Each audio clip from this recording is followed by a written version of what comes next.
At napapitlag pa siya na bigla itong magsalita. Bagay naman pala sa'yo ang damit ko. Puna nito sa kanya. Wala lang akong choice kaya sinuot ko to. Matapang niyang sagot dito na nagpadilim na naman sa aura nito. Hindi na ito sumagot pagkatapos noon. Pero napansin niyang nag-iba ang mood nito. Tumayo na ito sa kama at saka muli siya nitong hinarap. Matulog ka na. We'll talk tomorrow. Utos na naman ba yun o papaano?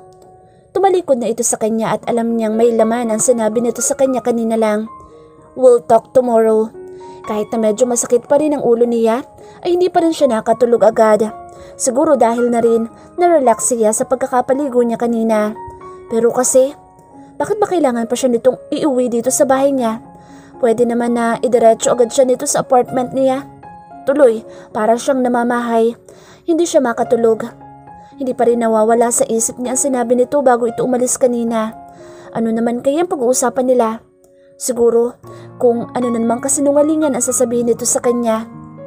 Katulad ng pagsinungaling nito na hindi sila magkakilala. At biglang rumihistro sa utak niya si Jason. Gosh, naiwan nga pala niya sa party ang isang iyon. Baka mamaya hinahanap na siya nito kanina pa. Pero kasalanan naman din ito kung bakit umalis siya ng basta-basta. Kung hindi sana siya iniwan nito ay malamang hindi siya makakarating dito sa bahay ng magaling na si Hunter. Nasa ganoon siyang isipin nang biglang maramdaman niya ang antok. Kinuha niya ang isang unan na nakalagay sa ulo na niya at saka ito niyakap at maya-maya unti-unti nang naipikit ang mga mata niya. Mahihinang katok mula sa pinto ng kwarto sa labas ang nagpagising kay Nicole at pupungos-pungos niyang idinilat ang mga mata niya para sipatin ang paligid niya at saka unti-unting nagbalik sa alaala niya ang mga nangyari kagabi. Bumangon siya sa kama na tinulugan at tinungo ang pinto ng kwarto. Pagbukas niya bumungad sa kanya ang babaeng sumalubong sa kanila kagabi. Kung hindi siya nagkakamali ay Sally ang pangalan nito. Good morning po, Ma'am Nicole. Bati nito sa kanya na bakas ang ngiti sa muka. Good morning din. Balik niyang bati dito. Pinabababa na po kayo ni Sir Hunter sa dining area. Kakain na daw po ng umagahan. Sunod nitong saad sa kanya. Napangiwi naman siya nang marinig ang pangalan ng amo nito. Pero baka mag-isip ng kung ano si Sally sa kanya kaya minitian na lang niya ito at sinabing susunod na lang siya sa baba. Tangka nang tatalikod si Sally pagkarinig ng biling niya. Nang bigla niyang maisip na itanong ang mga underwear at gown na isinuot niya kagabi. Ang sabi kasi ni Hunter ay pinalabahan niya ang mga ito kay Sally. Sally, right? Tanong muna niya sa pangalan nito. Opo, ma'am. Itatanong ko lang sana yung damit na suot ko kagabi kung nasa na. Alangan niyang tanong dito. Ayun po bang underwear niyo? Tuyo na po, ma'am. Dadalhin ko na lang po dito. Medyo nakahinga siya ng malalim pagkarinig ng sinabi ni Sally. Buti naman, kung hindi kasi ay uuwi siyang parang syunga sa suot niya ngayon. Sa kanya sinipat ulit ang suot na damit. Kaya lang, ma'am, hindi masabi-sabi ni Sally sa kanya ang kasunod nitong sasabihin. Yung gown niyo po, hindi na po pinalabahan ni Sir at pinatapon na lang niya sa basurahan kagabi. Nanlaki ang mga mata niya pagkarinig sa sinabi ni Sally. Tinapon? Isang beses pa lang niyang naisuot ang damit na iyon na. At medyo mahal din ang bili niya doon. Talaga naman. Bakit niya pinatapon? Tanong niya kay Sally. Medyo nainis siya at hindi na niya napigilang tanungin ito. Pero wala siyang nakuhang sagot dito. Sa halip ay napailing na lang ito. Naalala niya na maayos pa naman niyang hinubad ang damit na iyon at walang suka o dumi. At kahit panasukahin niya iyon, hindi tama na basta lang nitong itapon ang damit niya. Nag-init tuloy ang gilid ng tenga niya dahil sa inis. Sinabihan na lang niya si Sally na iakyat ang underwear niya para maisuot man lang at hindi masyadong bakat ang dibdib niya sa t-shirt na suot. Nanghiram na din siya ng kahit pinaglumaang pantalon dito para lang may maisuot siya pero nagulat siya nang ang dalhin sa kanya nito ay ang isang pajama ni Hunter na medyo nagkasya naman sa kanya kahit papaano. Okay na yun, kaysa naman sa boxer short nito ang isuot niya pag uwi. Ang mahaba't kulay mais niyang buhok ay itinali muli niya para hindi naman siya mukhang ngarag sa itsura niya. Susme, at lagot talaga sa kanyang Hunter na iyon pagbaba niya. Nang marating niya ang dulo ng hagdan sa ibaba ay nandoon na si Sally. Pagdala siguro ng mga underwear niya ay agad na itong bumaba. Dito po, ma'am. Turo nito sa gawing kaliwa. At nabungaran nga niya si Hunter sa isang malaking lamesa na nakaupo na sa gitna habang hawak ang isang dyaryo na binabasa. Nakaligo na ito. Nakasuot na ito ng white polo shirt na may design na kulay itim sa mga manggas nito na tinarnuhan ng light white, indigo, denim. May lakad kaya ito? O baka papasok sa trabaho? Ay ewan. At hiyang-hiya naman siya sa itsura at suot nitong damit. Samantalang siya, ito parang naligaw lang na ewan ang itsura niya. Kainis? Mas lalo pa siyang nainis dahil kahit ayaw niyang titigan ang itsura nito ay hindi naman niya mapigilan. Para lang itong hari na nakaupo sa trono, taglay ang matikas na pangangatawan, guwapong mukha at kahit medyo malayo siya dito, alam niyang mabango ang katawan nito at mukhang masarap amoy-amoyin. Ipinilig na lang ni Nicole ang ulo niya para mawala ang kakaibang bagay na bigla na lang niyang naisip kapag nasa harapan niya ang lalaking ito. Nang maramdaman nito ang pagdating niya ay ibinaba nito ang binabasang newspaper at sinulyapan siya nito hanggang sa makalapit siya dito. Bakit mo pinatapon ang suot kong damit kagabi? Hindi pa sigaw ang pagkakatanong niya dito pero alam niyang may bahid. Nagalit ang tanong niya kay Hunter. Humigop muna ito ng kape bago siya muling tiningnan. Ibibili na lang kita ng ibang damit. Salip ay tugon nito. Hindi ko kailangan ng damit mo. Ang kailangan ko yung gown na suot ko kagabi.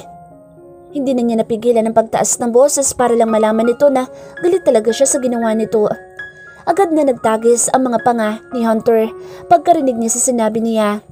Nakita nito kung paanong nag-iba ang timpla ng mata nito at ngayon ay mabalasik na naman itong nakatingin sa kanya. And what do you want? Isuot na naman ang damit na iyon na halos makita na ang lahat dyan sa katawan mo? Idiniin pa nito ang salitang katawan. Wala ka nang pakialam kung anong itsura ko habang suot ko ang damit na iyon. Inis niya pa rin sagot dito. Doon na ito tuluyang napatayo at lumapit sa kanya. Otomatiko namang napaatras siya dahil sa ginawa nitong paglapit. Hanggang sa matabig niya ang sandalan ng isang upuan at napahinto siya ng pag-atras. Nakipagtitigan siya dito nang masukol na siya nito at malapitan na nakatunghay sa kanya. Nang iisang dangkal na lang ang layo nito sa kanya, ay hinawakan nito ang mukha niya, partikular ang pisngi niya. Tangka niyang hahawiin ang kamay ni Hunter para ilayo ang mukha niya dito pero naging maagap ito at agad na hinawakan ng kamay niya at mabini nitong ikinulong sa malalaki nitong palad. Pag sinabi kong hindi mo na isusuot ang damit na iyon, hindi mo na isusuot. Maliwanag? Halos mapalundag siya sa uri ng tono ng boss nito nang sabihin ang mga katagang iyon. Para bang batas iyon na hindi niya maaaring suwayin. Wala siyang natatandaan na sa ganoong paraan siya kinausap dati ni Hunter. Ni hindi nga siya nito pinagtataasan man lang ng boses. Pero ngayon, parang hindi na ito ang Hunter na nakilala niya 7 taon na ang nakararaan. Nang wala na siyang maapuhap na isagot dahil sa pagkabigla, ay mabilis lang niyang binawi ang kamay mula sa pagkakahawak ni Hunter. Maupo ka na, kumain na tayo. Utos na naman iyon at hindi kung ano paman. Para wala ng salitaan at napapagod na din siyang makipagtalo dito, ay sumunod na lang siya. Hinilan niya ang isang upuan at doon umupo. May isang pagitan na upuan mula sa kinauupuan nito. Nang makita nito ang ginawa niya ay napabuntong hininga na lang ito at nagsimulang kumain. Nangangalahati na siya sa kinuha niyang pagkain nang muli itong magsalita. Ihatid kita sa inyo. So, no need na mag-alala ka na ganyan ang suot mo. Pag-i-inform sa kanya nito. Wag na, magta-taxi na lang ako. Agap niyang sagot dito. Ihatid kita and that's final. Maotoridad at mukhang hindi siya mananalo na naman sa paraan ng pakikipag-usap nito sa kanya kaya tumahimik na lang siya at alam naman niyang wala din siyang magagawa. Pagkatapos nilang kumain ay tinawag nito si Sally para ibili ng ilang bagay na hindi naman niya naintindihan dahil pinauna na siya nitong sumakay sa kotse nito. Nakita na lang niya na lumingon si Sally sa gawin niya kaya ngumiti siya. Tanda na rin ang pasasalamat niya rito at ginantihan naman siya ng ngiti nito. Akala niya sila lang dalawa ang sakay ng kotse pero nagsama ito ng isang driver kaya pareho na silang nasa backseat. Nakaupo ngayon. Habang nasa biyahe ay manaka-naka niyang nakikita si Hunter na nagsa-cellphone lang at minsan ay titingin ito sa labas ng bintana para tingnan kung nasaan na silang lugar. Bago sila umalis ng bahay nito ay tinanong siya nito kung saan siya nakatira at muli wala na naman siyang nagawa kung hindi sabihin dito ang address niya. Malapit na sila sa apartment niya pero niwala man lang itong sinasabi sa kanya. Kung bakit bigla itong nawala dati at hindi man lang nagpakita sa kanya. Ayaw naman niyang siya ang magsimulang magtanong. Ano siya? Siya na nga nang iwan. Siya pa magaling na mag-utos ngayon nang dapat niyang gawin o isuot? What the? Nang paliko na sa kanto ng kanyang apartment ay pinahintunan niya sa gilid ang kotse. Baka kasi mahirapan lang ang driver nito na makalabas sa lugar nila. Dito na ba ang bahay mo? Tanong nito sa kanya sabay lingon sa mga kabahayan na nasa paligid ng apartment niya. Hindi, doon pa sa gawi doon. Masikip kasi sa banda doon kaya dito na lang ako bababa. Sasamahan na kita. Akma din itong bababa pero tiningnan niya ito ng masama. Okay lang, huwag mo na akong ihatid. Matigas niyang saa dito. Tiningnan niya kung hanggang saan ang pagiging matigas nito. Buti na lang at nakuha ito sa tingin at hindi na nagpumilit na bumaba. Pero agad siya nitong hinawakan sa braso pagdaka. What is your cellphone number? Inabot nito sa kanya ang cellphone nito. Tanda na kailangan niyang i-type doon ang number niya. Napabuntong hininga na lang siya habang tinitipan niya ang kanyang cellphone number sa cellphone nito. Kahit labag sa loob niya. Pagbaba niya sa kotse nito ay hindi pa rin siya binibitawan ng titig nito. Hanggang nagsimula na siyang maglakad palayo sa sasakyan nito. Nang marinig niyang binuhay na ng driver nito ang makina ng sasakyan nito, ay binilisan pa niyang lalo ang lakad na hindi lumilingon sa pinag-iwanan niyang pwesto sa mga ito. Ano? Hindi pa rin siya nagpaliwanag kung bakit bigla na lang siya naglaho dati?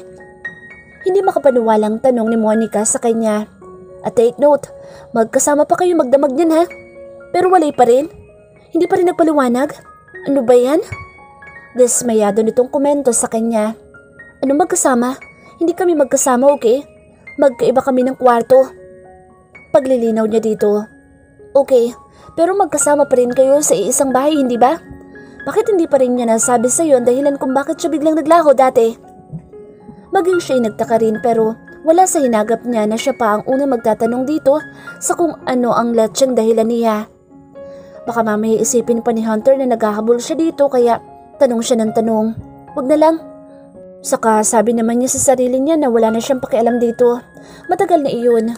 Marami nang nangyari at nagbago.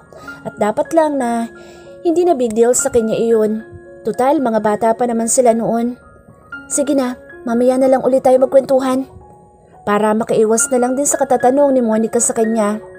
Iwas mode talaga ah. Tudyo nito sa kanya. Che? Bulyaw niya dito. Nang makarating na siya sa table niya ay agad niya ibinaba ang shoulder bag na dala niya. Sa kanya sinipat ang mga papel na nasa table niya. Trabaho na naman. Nakakadalawa pa lang siyang files na nababasa nang biglang tumunog ang cellphone niya. From unknown number. Have you eaten your lunch? Napanguso siya sa text nito. Sino naman kaya ito? At bigla na naman tumunog ang cellphone niya. It's me, Hunter. Biglang bumilis ang pintig ng puso niya nang mabasa kung kanino nanggaling ang text sa kanya. Naalala niyang binigay niya nga pala dito ang number niya kanina nang inihatid siya nito sa apartment niya. Re-replyan ba niya o huwag? Paano ba ang dapat niyang sabihin kung sakali mang replyan niya ito? Ano ba yan? Bakit pa kasi kailangan pa nito mag-text samantalang wala naman silang dapat na usapan pa? Nareplyan na lang niya ito ng yes. Kaya lang ay message not sent. Hanak ng tipaklong talaga. Wala na pala siyang load. Maya-maya nga'y tumatawag na ang magaling na lalaki. Hindi muna niya agad sinagot ang tawag nito. Hindi niya alam kung paano niya ito dapat kausapin. Malamang galit na naman ang tono ng boss nito. At nang ilang segundo na lumipas ay sinagot na rin niya ito. Hindi rin siya nakatiis. Hello? What took you so long before you answer my call? Bungad nitong tanong sa kanya. Sabi na nga ba niya? Galit na naman ito. I'm busy and it's not my obligation to immediately answer your call. Katwiran niya rito. Hindi ito agad sumagot sa sinabi niya kaya ang ina-expect niya itatapusin na nito ang tawag nang bigla itong magsalita. Susunduin kita mamaya. Ano daw? Siya naman ang hindi agad nakasagot sa sinabi nito. Nicole, untag nito sa kanya.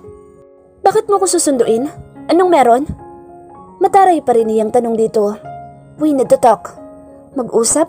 Bakit nga ba hindi pa niya ginawa kanina iyon samantalang may pagkakataon naman sila, hindi ba? Tungkol saan? Curiosity kills her. Tungkol sa ating dalawa.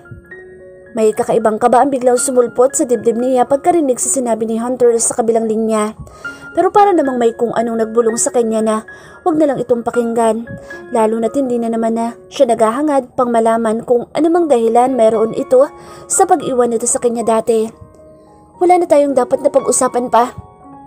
Kailangan niyang manindigan sa kanyang gusto. There is, at gusto ko malaman mo ang lahat, so we need to talk. Her voice is begging. Hindi na niya nasagot ang huli nitong sinabi ng matanaw niyang paparating ang kanilang boss, si Sir Xavier. Agad niyang pinindot ang end button. Miss Ignacio, congratulations to you and to your team. Inalahad nito ang isang kamay sa kanya. Salamat po sir at nagustuhan niyo kahit papaano ang ginawa naming commercial para sa Montefalco Airlines. Yes, at pati mga kapatid ko'y nagustuhan din nila ang concept na naisip mo for the commercial. At binawi na nito ang palad sa pagkakahawak sa kamay niya. Pati ang iba nilang mga kasamahan ay binati rin nito bago tuluyang pumunta sa opisina nito. Nawala naman na sa isip niya ang pagtawag ni Hunter kanina at tinuon na lang niya ang pansin sa mga files na kailangan pa niyang matapos para sa araw na iyon. Exactly 5 p.m. na magiya si Monica na umuwi at kailangan daw nitong dumaan sa mall para bumili ng ilan nitong personal na gamit. Siya naman ay diretso uwi na at gusto niyang matulog ng maaga, lalo na't napuyat siya kagabi. Pagdating nila sa pinto ng building, palabas ay nakita niya agad ang isang lalaki na nakalimutan na rin niyang i-text kaninang umaga kung nakauwi ba ito o papaano. Jason! Tawag niya dito. May ilang pulgada pa ang layo nito sa kanila. Si Monica naman ay nagsignal na mauuna na ito papunta sa parking area para kunin ang kotse nito. Nicole, my God, saan ka ba nagpunta kagabi? May pag-aalalang tanong nito sa kanya nang magtapat ang kanilang kinatatayuan. Ni hindi pa nga siya nakakasagot sa tanong nito ay inilipat na nito ang muka sa kanya at dinampian siya nito ng pahaging na kiss sa pisngi.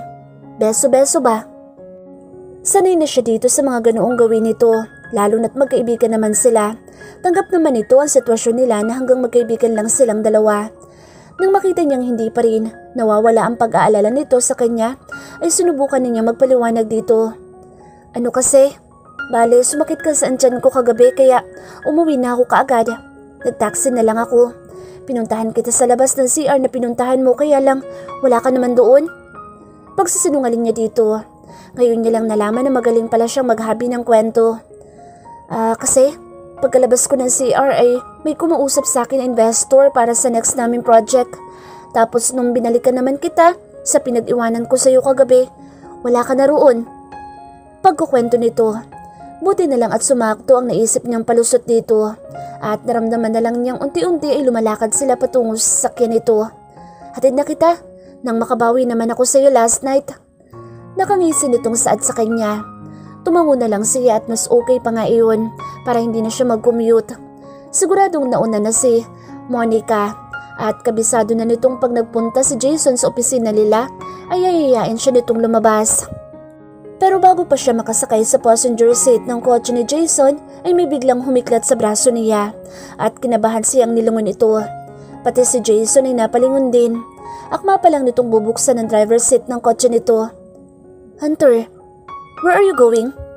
His baritone voice made her shock, plus the way he's staring at her.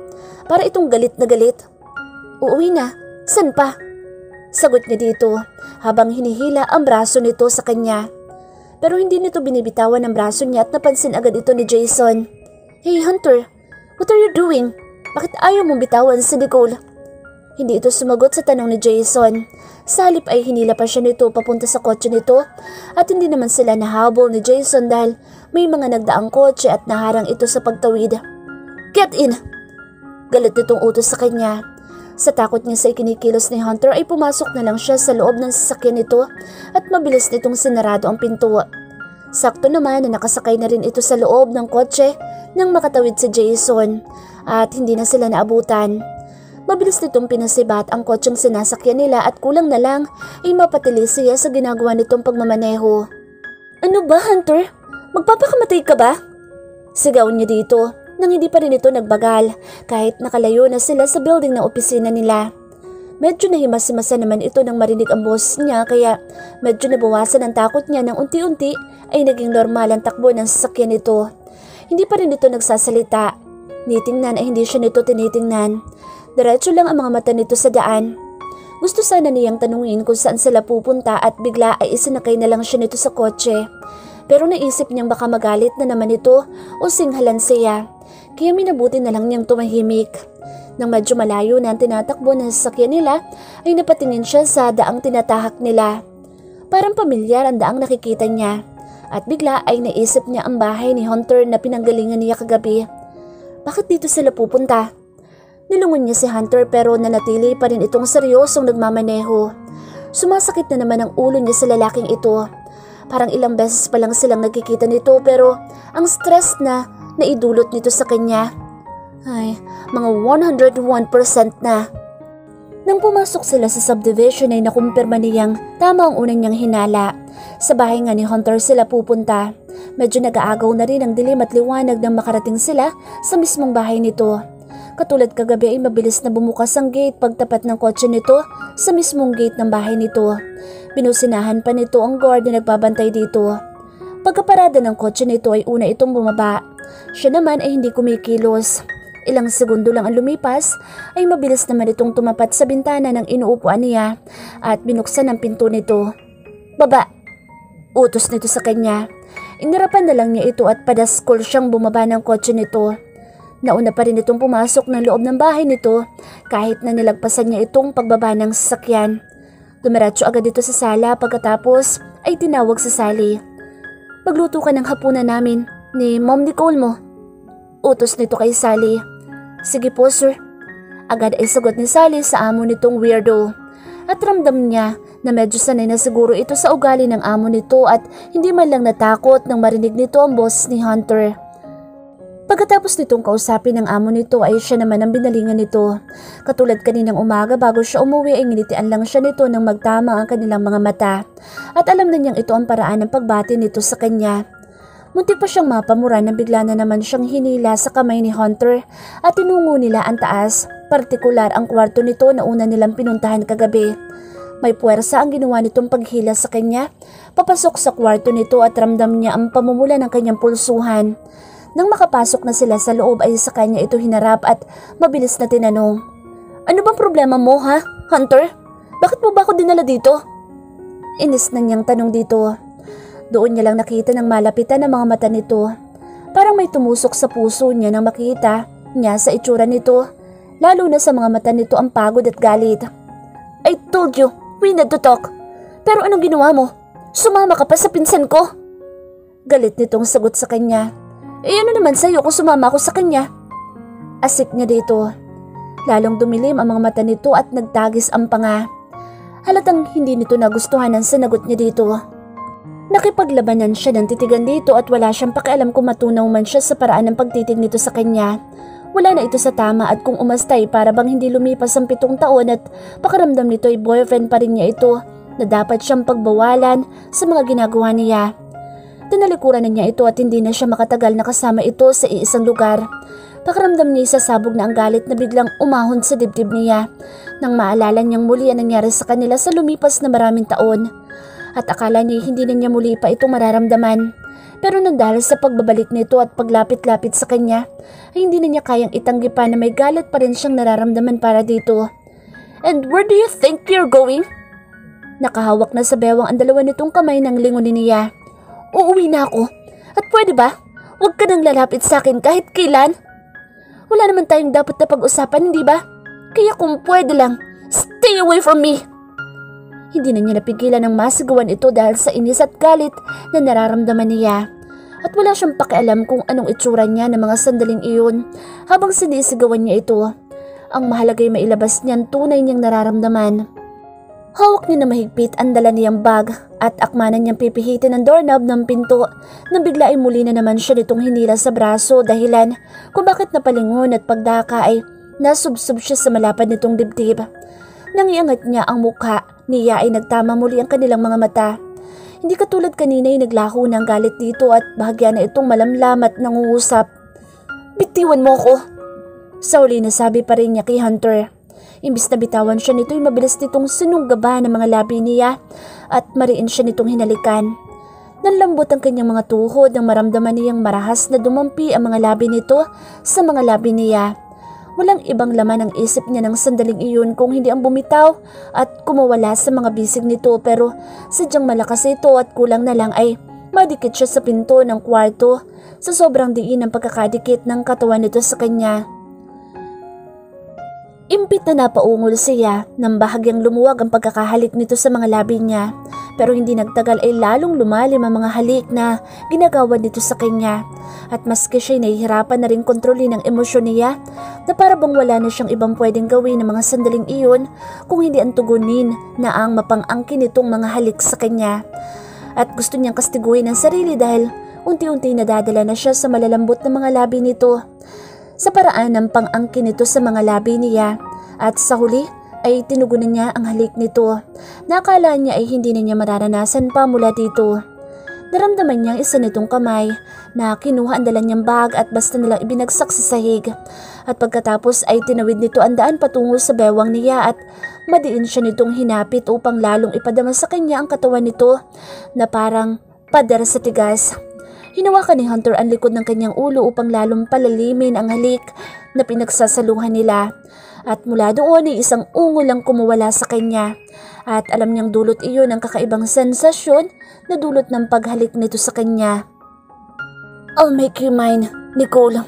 Only mine.